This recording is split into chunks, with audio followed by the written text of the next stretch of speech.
had to call my mom. I just said, like, okay, like, I'm tired. Yeah, lender who have refused to do business with us. No, we don't take them.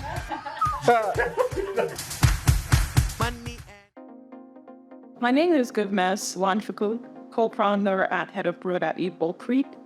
I've been in the marketing and bulk management space for about 5 years now, and I'm really passionate about using technology for social good. So getting into ePoultry has been one of the highlights of my life, because basically we are using technology to solve vacancies in the agriculture space, especially the poultry sector. Awesome. So ePoultry is an applicant platform that is reducing for, let me say, eliminating the inequities in the poultry sector. So basically, we're helping poultry farmers access markets, access profitable markets, access finance, and also improve their business in general. And we do this through a seamless platform with poultry. Okay, so we've discovered that one of the biggest challenges that poultry farmers face today in Nigeria, and even across Africa, is that they struggle to keep up our records, right? They struggle to keep up our records, and that is why they struggle to get financing from financial institutions, from investors, basically. And because investors see poultry agriculture in general as a very risky industry, they are reluctant to provide finance or support to the farmer. So what we decided to do was to create a platform whereby farmers, poultry farmers, can keep reports of the crop, right? They can document their processes, they can track their finances on our platform. They can request for interest as well. So on our platform, a poultry farmer who wins probably day, chicks, feed, signal, all of that, even if they don't have the money, they can request for increased financing on our platform and they can get it. So what we're doing is about trying to help farmers to become more investment ready or loan ready. So once they have comparables in our platform, financial institutions can plug into our platform to see this data and gain more confidence investing in poultry farmers and fulfilling cars.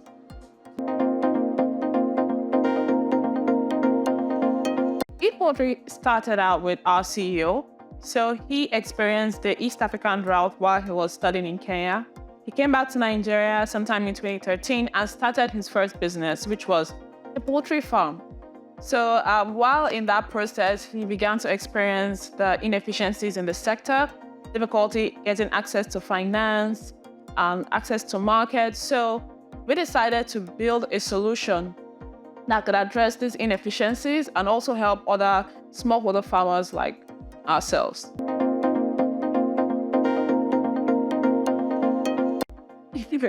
Yes. Okay. The way I found out about the Baobab network was actually through networking. So our founder, our CEO, was at the African Tech Summit in London, where he met Amber. And they got discussing, and she told him that, oh, Baobab is accepting applications now. And that was how we applied and got into interviews, and here we are.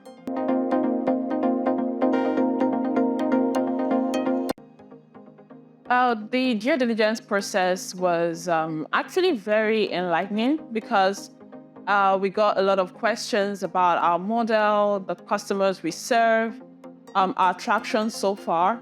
And it helped us to also document, it helped us to see that, we're actually doing the right things, because we've been documenting our progress, we've been documenting our traction so far. So when we were asked some of all those questions, it was easy for us to provide the answers. We understood the market, we understood our customers. So it was easy for us to, I think, get the Baobab on board with us. Because it's just that great.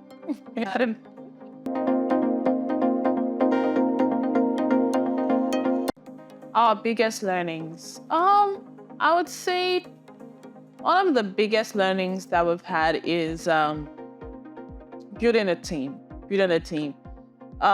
Your team is one of the strongest, one of the strongest factors for success for your organization, for your startup. Because if you get the team wrong, no matter what you do, you struggle.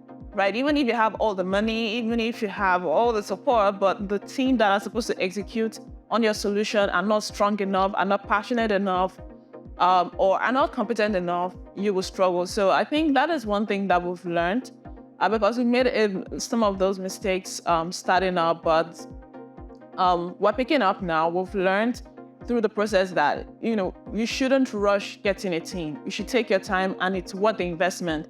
Get the right people on board, create a good process that will enable them, and you've already solved 50% of your problem.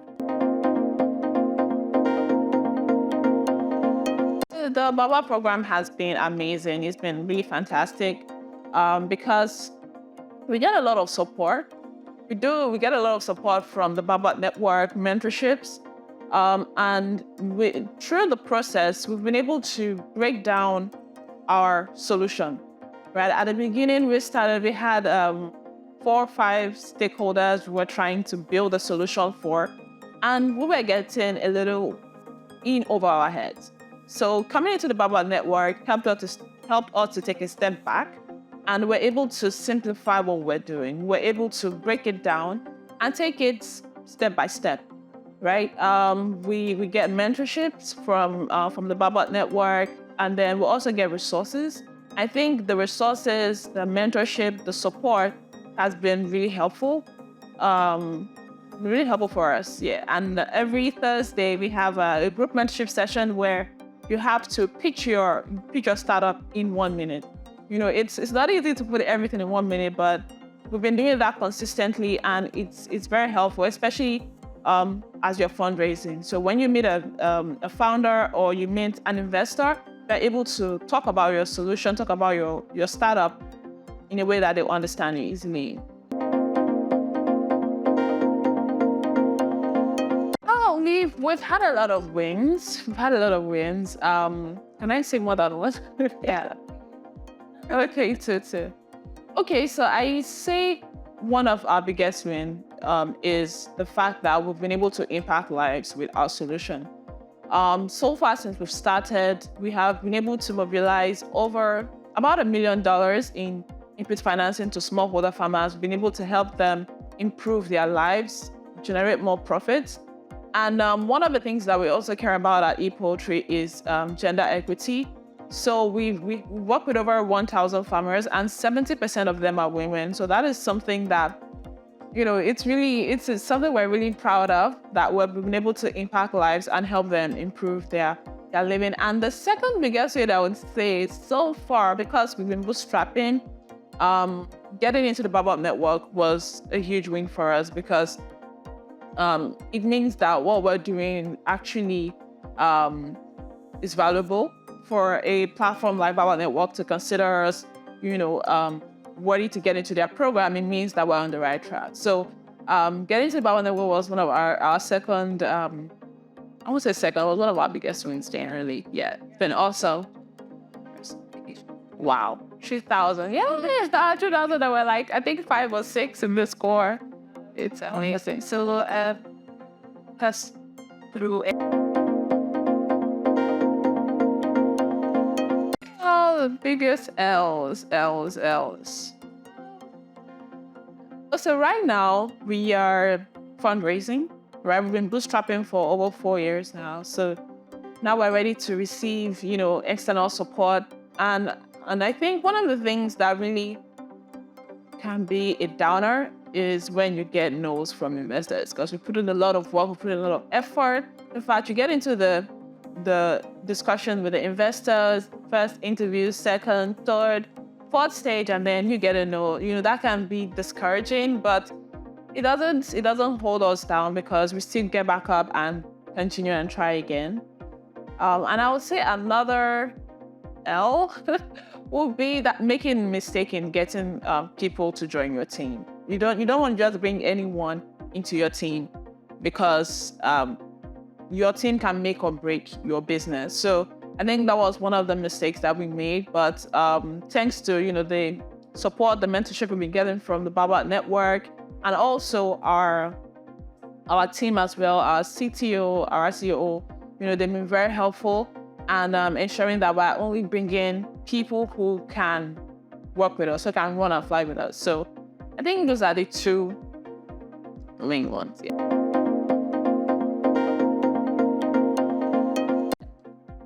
Oh, my advice to founders who are starting out. I think the first thing that I want you to know is that you need to first ensure that you are actually solving a real problem, right? Yes, there's opportunities to make money, but that shouldn't be your priority, because once you're solving a problem, once you're solving a real need, you understand the problem that your customers are facing, it's easier for you to grow. It's easier for you to make more money along the way. So I think first thing is to be very clear on your problem statement. Like the Bible that will let you know. You need to be very clear, because once you get it wrong at that stage, you're gonna struggle along the way. You're gonna struggle all through until you get that right. So first understand the problem you're solving, and then it'll be easier for you to find a solution and then to monetize and to scale. The second thing is your team. I think that's something that I'm very, very passionate about, because once you have a good team, it's easier for you to, solve the challenges that you're facing. You're not battling internally, and you're also solving problems externally. So focus on getting the right people into your team. Get good co-founders to work with you. Get good leads to work with you. Ensure that the people you're bringing in are also passionate about what you're doing. That way, it's easier for you to scale. And thirdly, I would say network. Talk to people, meet other founders like yourself, talk about what you're doing, and along the way, you get to learn more from others who have gone along the way and who are succeeding already. Because that's one of the things that really helped us through networking. We're able to get into the Baobab network. So I would say yes, you should also focus on having a good and strong network, as well as a great team and understanding the problem you're solving. In the future of ePoultry, so ePoultry, we're still focusing on building the solution we're building and ensuring that it is successful here in Nigeria. And once we're able to do that, we're looking to scale to other verticals in the agriculture sector. So not just poultry, because we're starting out with poultry, but we're not ending with poultry. We're looking to go into other aspects of livestock farming and even crop farming. So basically to, well, I say dominate the agriculture sector in Nigeria and also into Africa in the next few years.